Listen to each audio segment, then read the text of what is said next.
Hello and welcome back to the Puncher's Chance podcast, and welcome back to the review show where we look back at everything that's happened last week in boxing. This week, that is of course Jaron Boots Ennis impressing once again, and WBC champion Dmitry Bivol, or no longer, now WBC champion David Benavidez. We'll obviously get onto that later on in the show because we always start off with the action. Boots Ennis, he's a bit special, isn't he? Yeah, it was worth getting up at 4 o'clock in the morning to watch him. That's crazy for you, by the way. I know. Could never be me.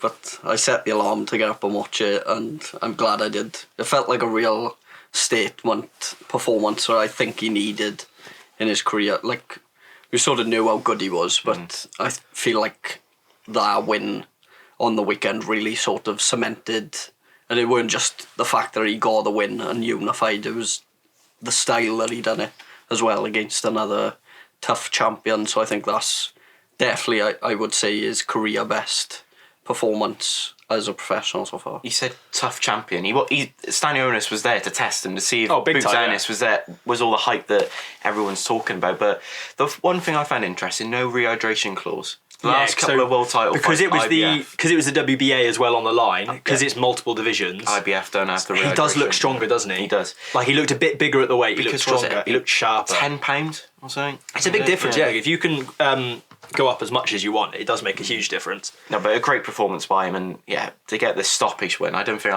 I didn't predict the stoppage win. I think I did, yeah. Okay. I won the predictions. If we're putting it out there, if we're mentioning it, you brought it up. I did bring it up, yeah, my fault. But no, listen, he's announced himself now. He's the number one welterweight in the world. I think that's easy. And I think Eddie Hearn afterwards said that Boots is down to earth. He's not going to say he's one of the top pound for pound fighters, but I wouldn't say just as of yet, but you have to start putting his name up into the rankings of the top 5. Surely he's knocking on the door, pound for pound now.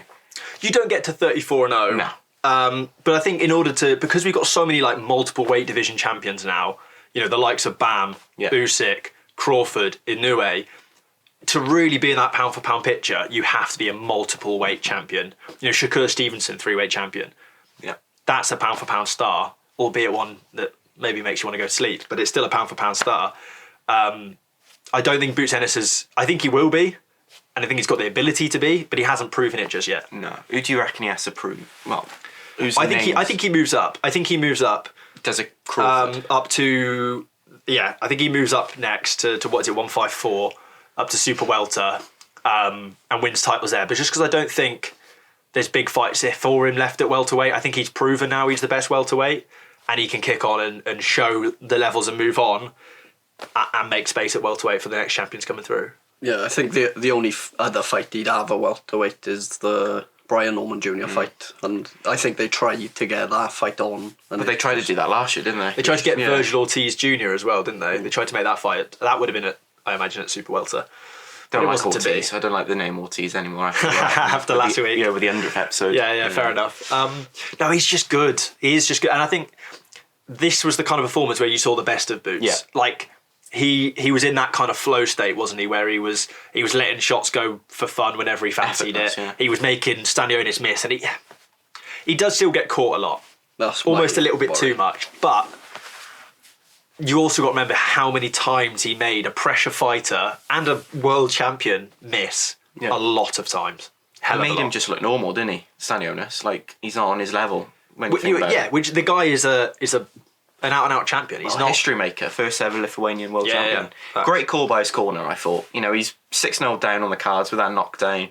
What's the point? You know, let's get him out there, save him for another day. And how old's Stanionis? I don't know actually off the top of my head. I can have a quick look. Let's have a look. We've got a lovely little setup now, guys, with the TV behind the camera. He's 30, so he's still got a lot of time around. But you know, Boots Ennis, to put in a performance like that, fair play to him. And talking about performances, the guy underneath Ennis's name has just announced himself in his new weight category, hasn't he? Yeah, absolutely. It was an unbelievable card in general, to be honest. You know, at Boardwalk Hall, famous venue, seen the likes of Evander Holyfield, Lennox Lewis, Mike Tyson, George Foreman, Floyd Mayweather Jr., they've all fought there.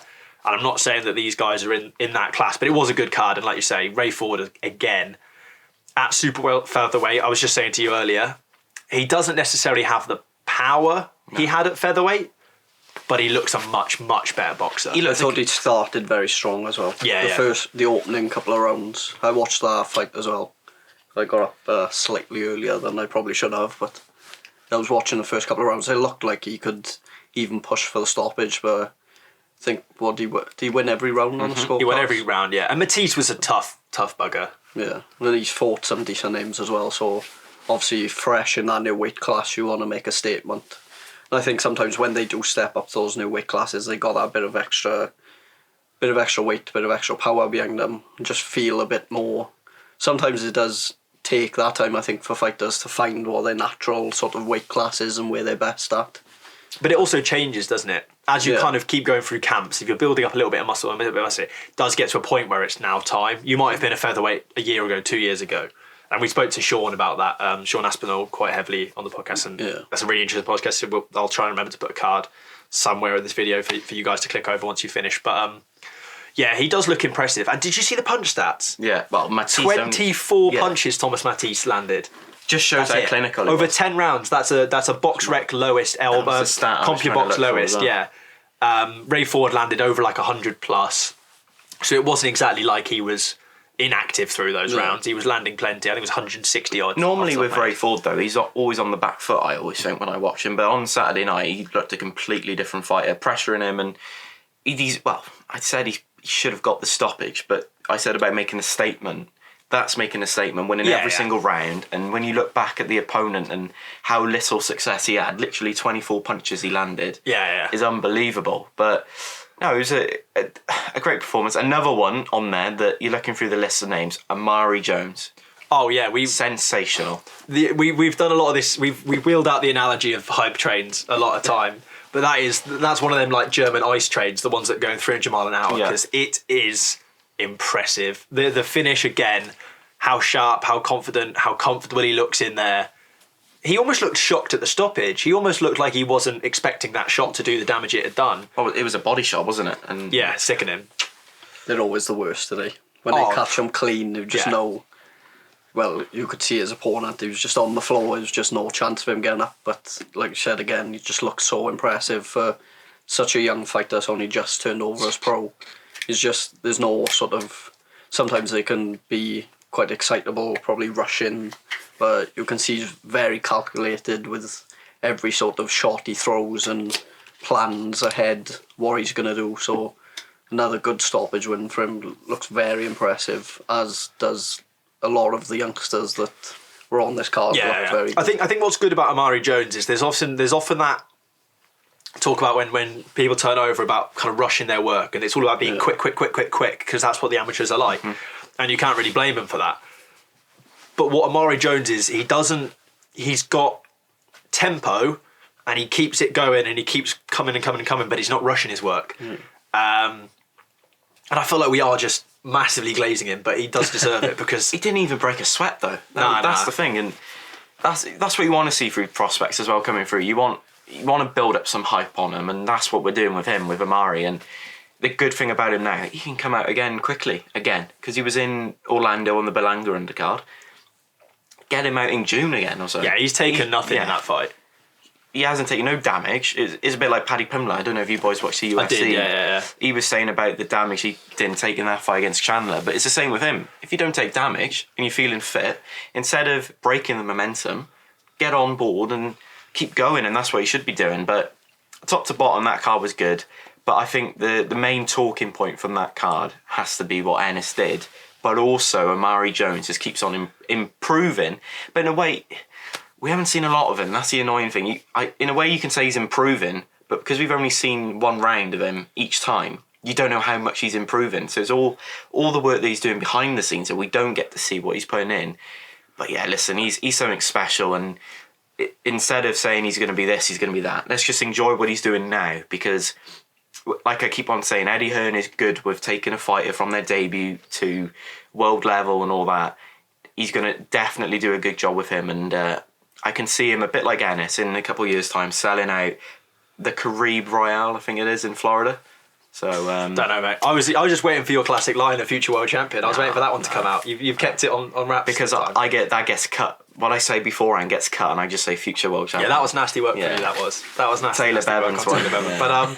But yeah, no. Amari Jones. AI is, apparently cut it though. yeah. Amari Jones is a special talent, Yeah. and you say he's a talking point, and he is. And Jaron Ennis's performance absolutely is a talking point, and what goes forward for him absolutely is.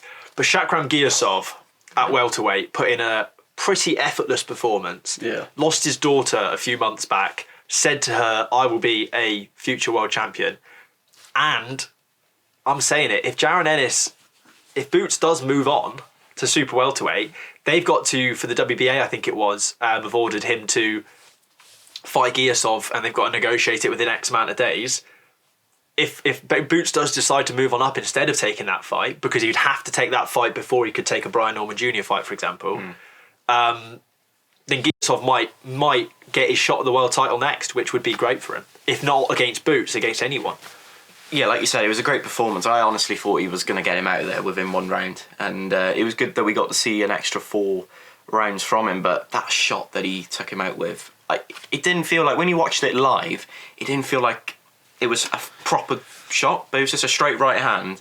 And then, like you boys say, the body shots are the worst shots in boxing, and yeah, great performance. And you know what he's been through. God, I would hate to go through what he's been through, and to still be fighting and still have aspirations and dreams to be a world champion. You got to take your hat off to him and support him. But yeah, great performance by him. Yeah, you could see the emotion, obviously, as to be expected after the fight. But hopefully, like you said, he does get that world title shot now, which would be massive. I'm sure he'd have a big backing for it as well. Just be, like you said, if Ennis moves up, could maybe put Giyasov and Stanionis together, maybe for that vacant title, or whether they offer him someone else. But it would be really good to see him get that shot. Yeah, absolutely. And I think what's weird about him is he's an Uzbek fighter, but he doesn't show any signs of that kind of Soviet style at all, does he? He's so efficient. He doesn't waste much energy. And like you said, I'd like to see him get... I thought he could have stopped the man earlier,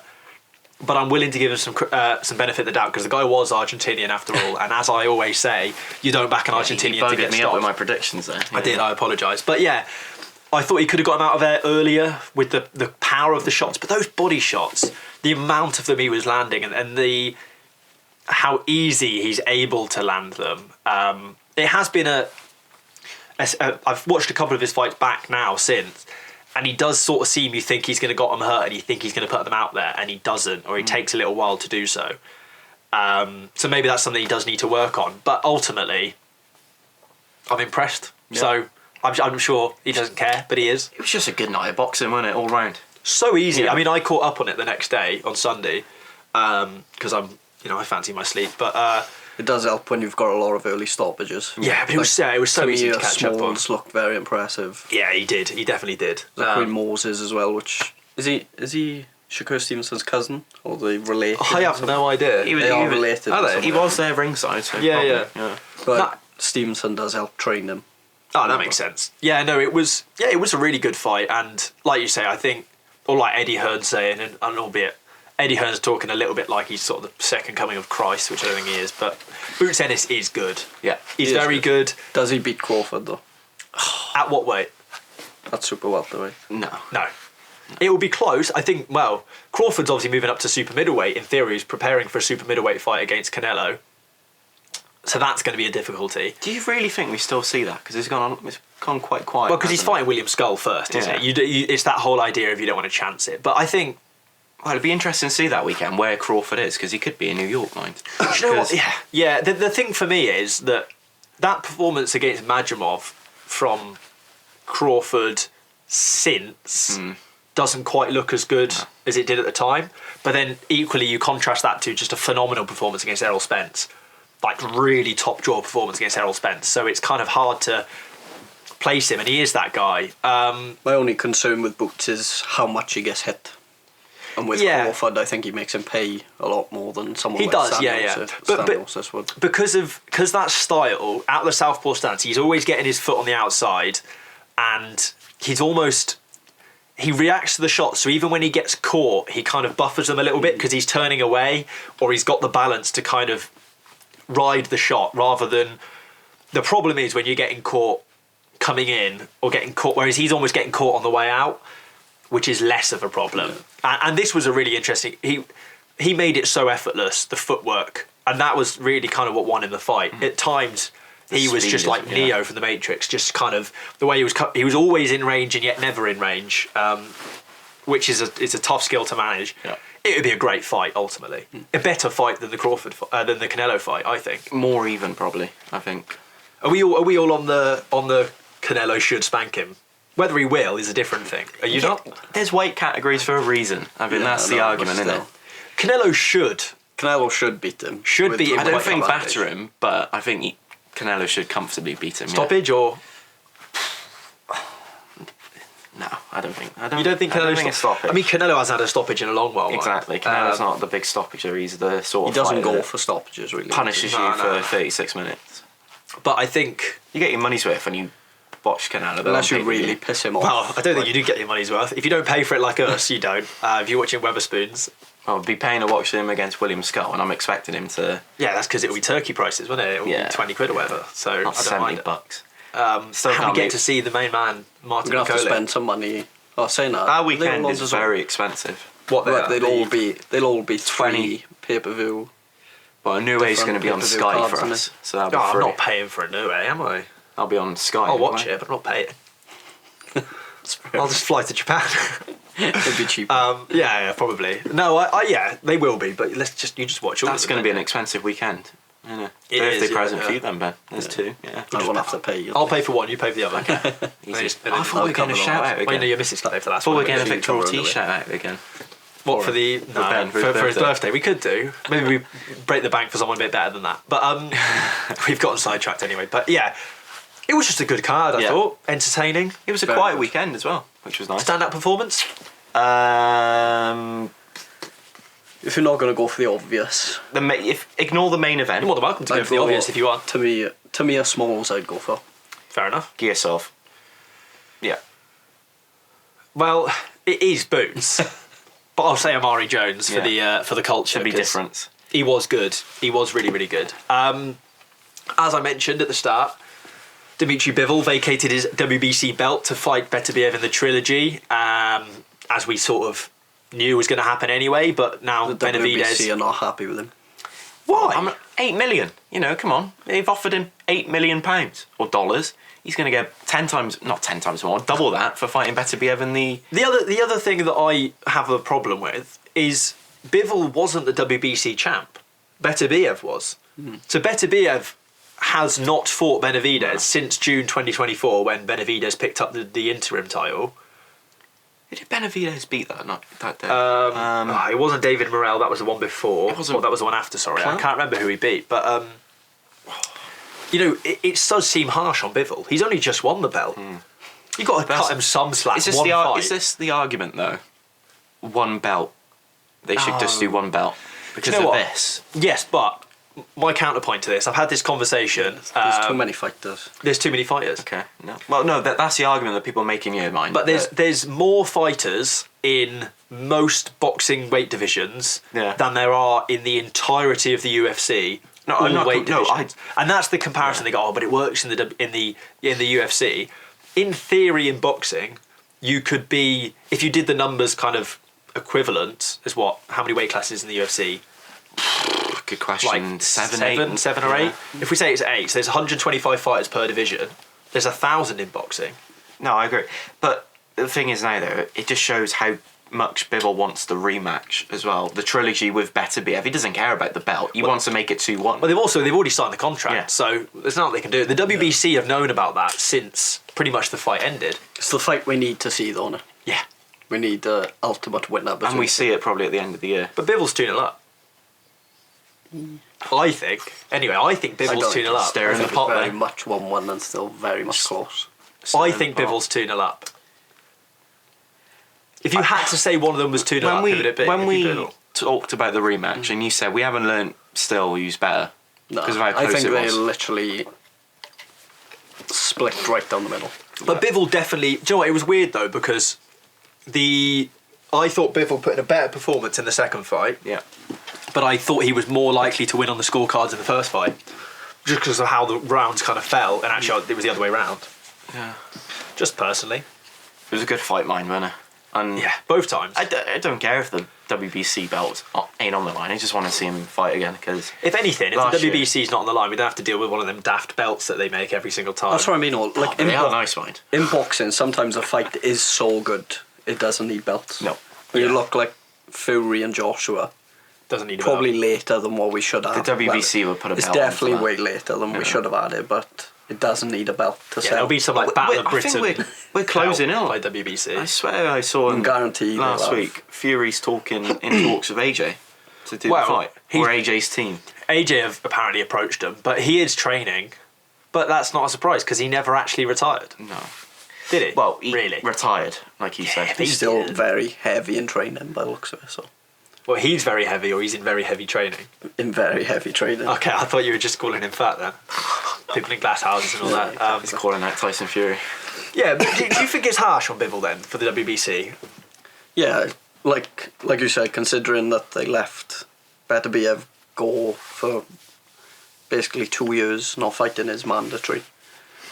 But I suppose he's not going to care too much as he's getting the fight that And he wants. he's everyone getting else more wants. than $8 million. So Yeah. That's what I'd be focusing Yeah. on is the money personally. I'd rather make sure I'm set for life rather than... And realistically, if they want to and he still wants to fight, he can just fight Benavidez afterwards. So, step down then as well, isn't it? and then it works, doesn't it? Yeah. Yeah. It would work. Unless we just see a mad, crazy one where Canelo decides, yeah, do you know what, I'm a light heavyweight again, which he never was. He's a welterweight. But, and he fights for that one. And then The and then we get WBC against Beterbiev. Well, they were going back and forth, weren't they, at one Yeah. point? Yeah. Who says no? We could fight. Turkey shake. Better Make it fight than the happen. Crawford fight? Oh, come on, Sam. I'm just asking. Stop going Putting for it out They're there. closer weight-wise, isn't they? I suppose. Well, the problem is Canelo isn't. No. He's definitely not a light heavyweight. He's probably not even a super middleweight. No. He's a welterweight. He's quite short. Yeah, he's very small. And he's filled out well, and he's made the weight, and he's so good at the weight. But naturally, he's a welterweight, or a super welterweight maybe now in his later career, maybe a middleweight. But yeah, there's so many interesting fights. But I do think it's harsh from Bivol. It's nice to see as well a fighter not listening as well and just saying no. I'm in a contract. I don't want. You can have that belt straight away instead of just, taking that fight and then potentially we'll never see the trilogy then because Bivol could get a decent payday, which will be nothing compared to what he'll get paid fighting Beterbiev in the trilogy. But no, well done to Bivol. It doesn't affect the trilogy, I don't think, as well. It being not for undisputed because it was the same with Fury Usyk. We still have the excitement. There'll still be the talking points around the fight. Who's better? Who's this? And to have one less belt on the line, I think makes it even more intriguing because then the winner of that fight has someone to fight afterwards again. A bit like what we saw with Usyk and Dubois now. Yeah, In the yeah, you heavyweight make a fair division, point. yeah. It's hard to argue with Do you that. think it could be Beterbiev's last fight, especially if he loses it? Yes. If he loses it, yeah, I think so. Because He's I had a just don't great think- career though, hasn't he? Let's be honest. Oh yeah, To go out, all right, not going out in winning ways, but to go out after 3 fights against probably the best person of your division and of your era, I think you can easily just put the gloves in the middle of the ring and just say, yeah, fair enough, that's me done. I've tried my best and I've fought everyone that there is to fight, and if you had anything like Josh Warrington though, we'll just get back in the ring afterwards. I can't believe he's Put fighting the gloves on down Saturday. and then coming back. Can't believe he's fighting on Saturday. Yeah, we'll obviously be previewing that later in the week. We'll be previewing that. Definitely not straight after this recording, but it'll come out later in the week for you guys. And obviously Ben Whittaker versus Liam Cameron at light I heavyweight said as his well. wrong name then for a second. What do you think I said? I'm not going to say it because I didn't. Ben, that one. Yeah. yeah. No, we'll talk about that in you if you want to know what our opinions are on the whole Ben Whittaker, Liam Cameron. We've talked about the rounds in our last, or one before last perhaps. I think it was our last episode. Before the 100th special, which was our last one, which you should check out if you haven't already because it's a belter. Great lad. But it's a good division. I do like the light heavyweight division. Especially in Britain as well. Yeah? There's so many good names.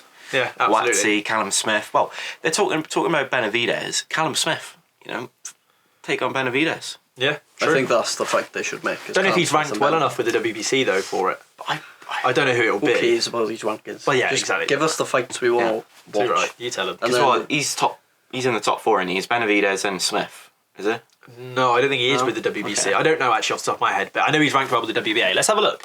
You bear with me one moment, if you guys just entertain yourselves for a moment. Yeah, it should be Callum Smith, Benavidez, and then the winner, I guess, the winner of Beterbiev. Oh, yeah. That's where boxing goes wrong sometimes. Sometimes you just need to make it simple. So, the WBC champion is David Benavidez. Somehow Artur Beterbiev is the ranking number 1. Callum Smith ain't even on the list. Even though he just lost to Bivol. So that seems odd. David Morrell, who's just beaten Gvodchik, who I think is fighting this weekend, actually. I think he's fighting.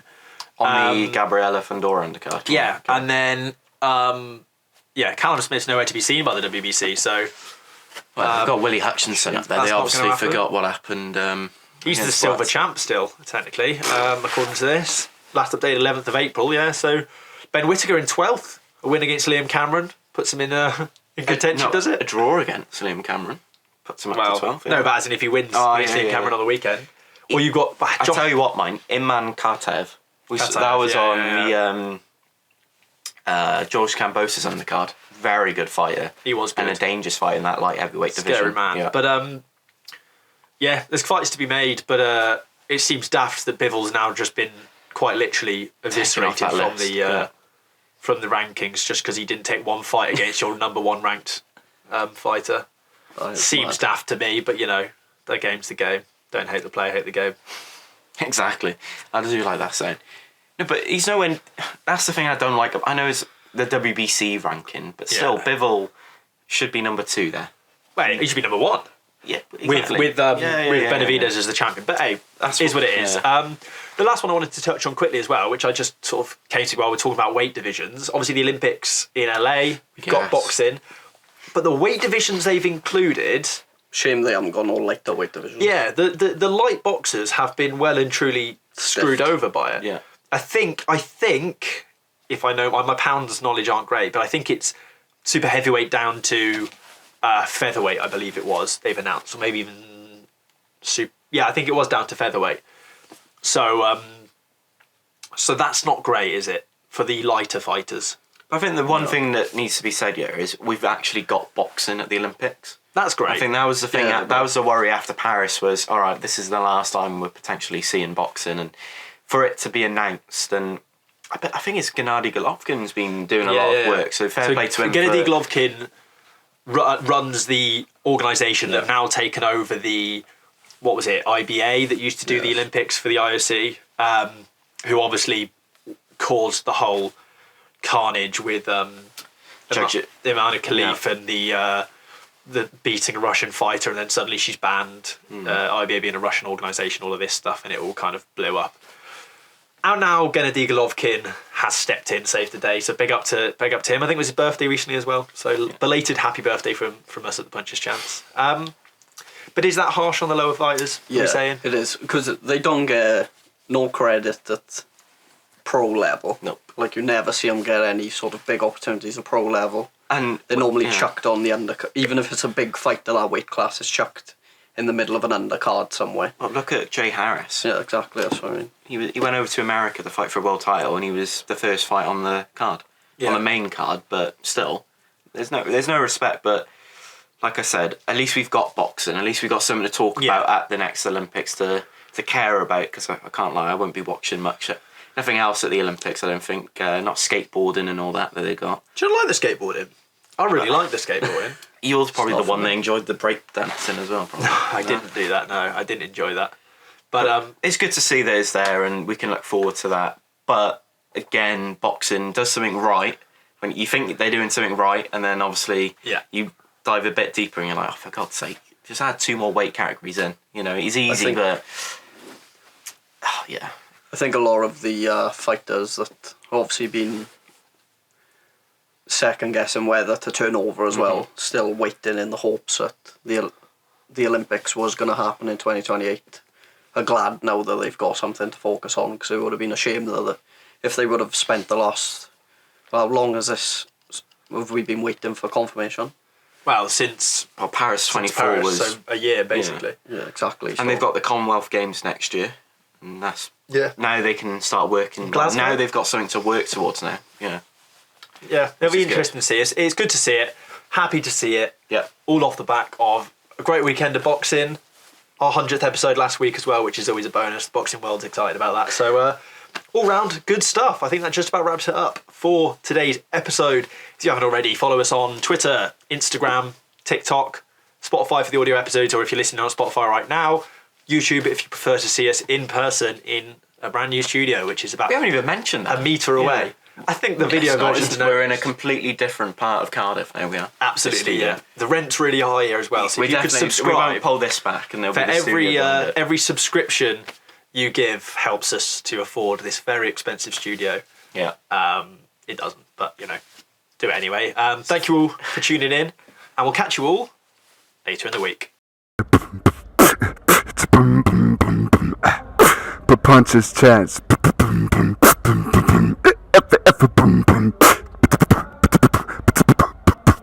Punches Chance Podcast.